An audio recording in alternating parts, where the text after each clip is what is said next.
Hello weirdos, welcome back to my channel. So today I am going to be doing something that I've been really excited for. My local library is doing something that I think is kind of interesting, and they're doing this thing called browsing bundles. Basically, you fill out this questionnaire, you answer their questions. I'm going to read to you how I answered the questions, and they will give you a curated kind of like selection of 5 different books for you to read and peruse. And I thought this would be really cool.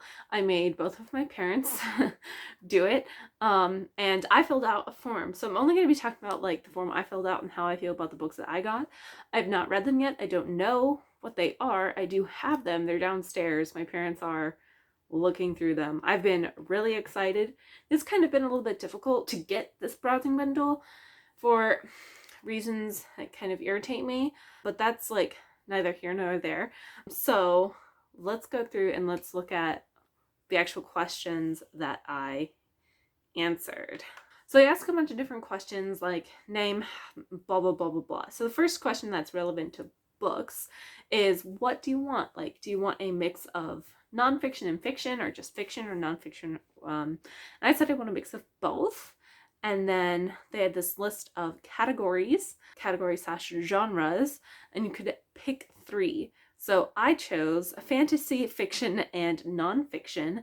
And then because I chose nonfiction, I had to go say in the text box to say what subjects I enjoy. For the subjects, I said, and this is like a text box, so I can put in whatever I wanted. So I said anthropology, sociology, investigative journalism, not true crime, China/Asia, culture, science, and biology. And then we had to list a few books that I've enjoyed recently. So I said Eat the Buddha, Empress Dowager, Shi, Frankly in Love, The Gene, anything by Lisa C, Queer Characters, Mo Dao Zishi, aka MDZS, The Untamed Grandmaster of Grandmaster of Demonic Cultivation, Know My Name, Why Are All the Black Kids, ... And then please list a few books or topics that you do not enjoy is the next question. And for that I said self-help, sports, House of Earth and Blood, Cruel Prince, poetry, Untamed, anxious people, and beach read. And then last question was, is there anything else that you would like us to know? And for that I put links to both of my Goodreads profile and my story graph. Now I'm going to go downstairs and actually grab the browsing bundle. I'm trying to think of what else I could say about this browsing bundle. So it's 5 books. I made my dad go into the library and get the browsing bundle for me and like actually check it out for me, because I was like, I do not want to know. I want to like have this reaction to the books that I got, kind of like a isolated, more like not in the middle of the library. Like, you don't want to be checking these books out and figure out what they are. I want to go home and like open them up, basically like a present. So let's go get those books. Okay, I got the bag. Oh my god, it's so heavy. So this is the bag we came in. There's books in here. Feels like there's so many. Maybe it's just because I'm weak. All right, let's look at them. I don't know what to expect. I'm kind of nervous. Okay, interesting. This first book is Race the Sands. This is by Sarah Beth Durst. Let's read the back cover. Life, death, rebirth in Bukhar. Who you are in this life will determine your next life. Oh, reincarnation. This sounds awesome. Yet there is hope. You can change your destiny with the choices you make. But for the darkest individuals, there's no redemption. You come back as a Hickok, a monster, or are doomed to be a Hickok for the rest of time. Ooh, unless you can win the races. Okay. A celebrated career as an elite Hickok writer, Tarma became a professional trainer, then a magic accident shattered her confidence, damaged her reputation, and left her nearly penniless. Now she needs the prize money to prevent the local temple from taking her daughter away, which means she must once again find a winning Hickok and a writer willing to trust her. Raya is desperate to get away from her domineering family and cruel fiance. As a Hickok writer, she could earn enough to buy her freedom. But she needs a first-rate trainer. Impressed by the inexperienced young woman's determination, Tamara hires Raya and pairs her with a strange new Hitok with the potential to win, if he can be tamed. Ooh. But in this sport, if you forget you're riding on the back of a monster, you'll die. Tamara and Raya will work harder than they ever thought possible to win the deadly Baccarin races, and in the process discover what makes this particular Hitok so special. Ooh, this looks interesting. Okay, next one.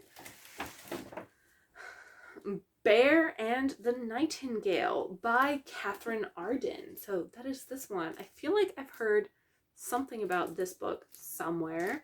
Let's read the summary. At the edge of the Russian wilderness, winter lasts months of the year and the snowdrifts grow taller than the houses. But Valencia doesn't mind. She spends the winter nights huddled around her embers of the fire with her beloved siblings. Oh, I love that.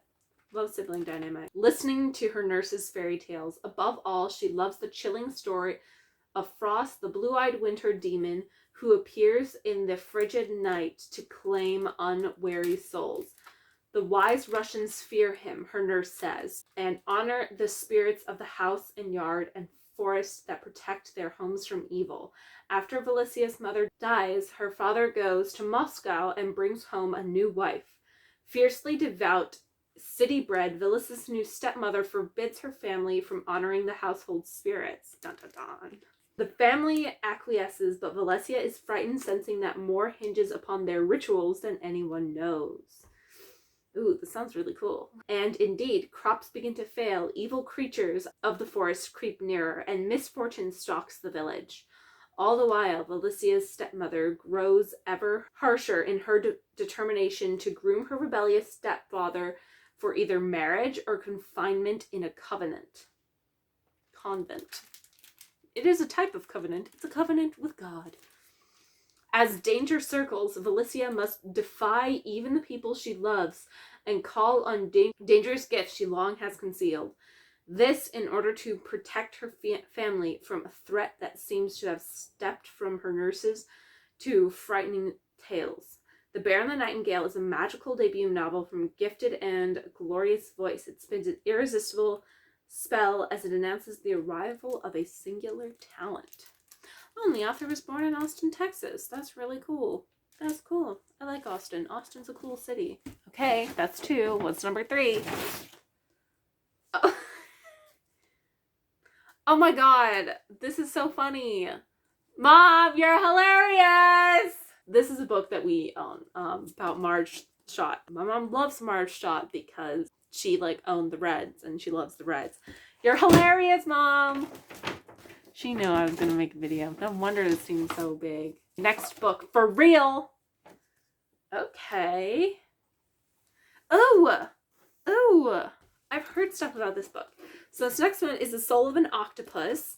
This is a surprising exploration of the wonder of consciousness. This is by Cy Montgomery. This sounds so cool. So let's read the inside jacket because I've been reading it for the other ones. Popular naturalist Cy Montgomery explores the emotional and physical world of the octopus and the remarkable connections this astonishingly complex, spirited creature makes with humans. She has practiced true immersion journalism from New England aquarium tanks to the reefs of French Polynesia and the Gulf of Mexico in pursuit of these wild, solitary, predatory mollusks. And she has befriended octopuses with strikingly different personalities: gentle Athena, assertive Octavia, curious Callie, and joyful Karma.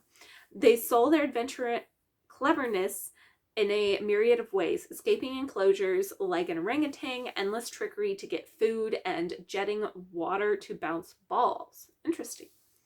The intelligence of birds, dogs, and chimpanzees was only recently accepted by scientists who now are watching octopuses solve problems and trying to decipher the meaning of their color-changing techniques.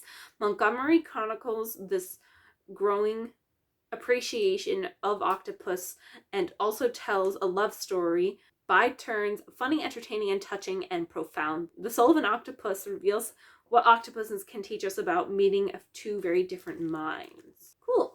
This sounds really, really interested. I'm really excited for that. First one, the non-fiction choices. That's great. Okay, what's next? Okay. Oh, This sounds really cool. 18 Tiny Deaths, the untold story of Frances Glessner Lee and the invention of modern forensics. I have heard about this lady before because she made like the miniature sets of crime scenes. I think this will be a cool research book. So let's read the inside sleeve. As America ramps up efforts towards victory in World War II, Frances Glessner Lee stands at the front of the world-paneled classroom inside Harvard Medical School and addresses the young men attending a seminar on the developing field of forensic science. A grandmother without a college degree, Lee may appear better suited for a life of knitting than investigating an unexpected death. Her colleagues and students, however, know her to be an extremely intelligent and exacting reformer and teacher. The perfect candidate, despite her gender, to push scientific investigation of unexpected death out of the dark confines of centuries-old techniques and into the light of the modern day. Lee's decades-long obsession with advancing the discipline of forensic science was a battle from the very beginning. In a time when many prestigious medical schools were closed to female students and young women were discouraged from entering any kind of scientific profession, Lee used her powerful social skills, family wealth, and uncompromising dedication to revolutionize a field that was usually political, often corrupt, and always deeply rooted in primal human fear of death. 18 Tiny Deaths transports the reader back in a time and tells the story of how one woman who should never have been allowed into the classrooms she ended up teaching in changed the face of science forever. This sounds really interesting and really cool. I'm excited to read this one. This is the last one. Oh, wait. I felt. Ha ha ha, Mom. This is another book that we own, True Women, that my mom was sure was going to be in her bundle, but no. No wonder it felt so heavy. Oh my goodness. Okay, last one. Oh, so funny. Oh my gosh, The Feather Thief. Beauty, Obsession, and the Natural History of the Heist of a Century by Kirk Wallace Johnson.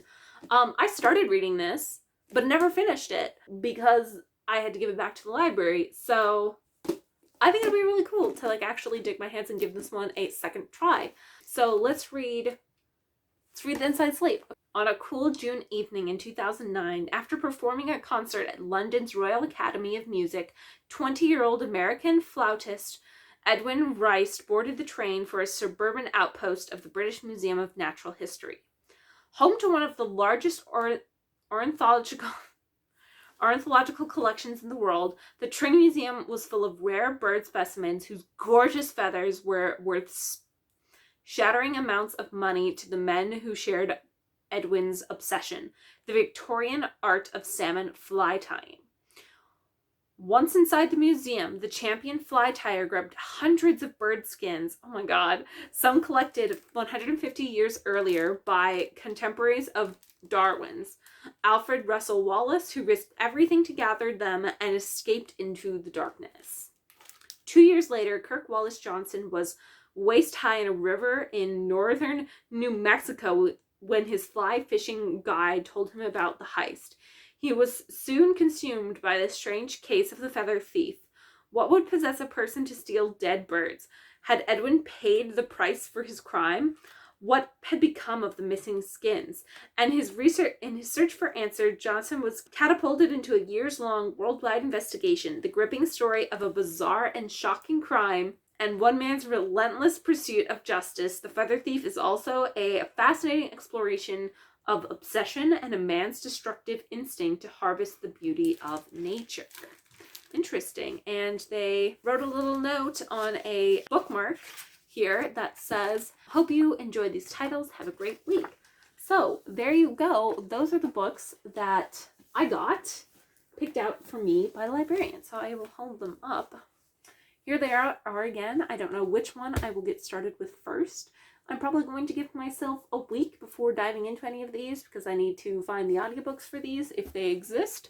And I'm just looking at my stacks of books that I'm reading right now, and no, I do not want to add any more books. So there you go. I am I'm excited. We'll see. It's very, very cool. Very cool. But that's it for this video. I hope you guys have a wonderful rest of your day. Let me know, have you guys read any of these books before? If you have, did you like them? What were your feelings? Let me know. All right. Bye.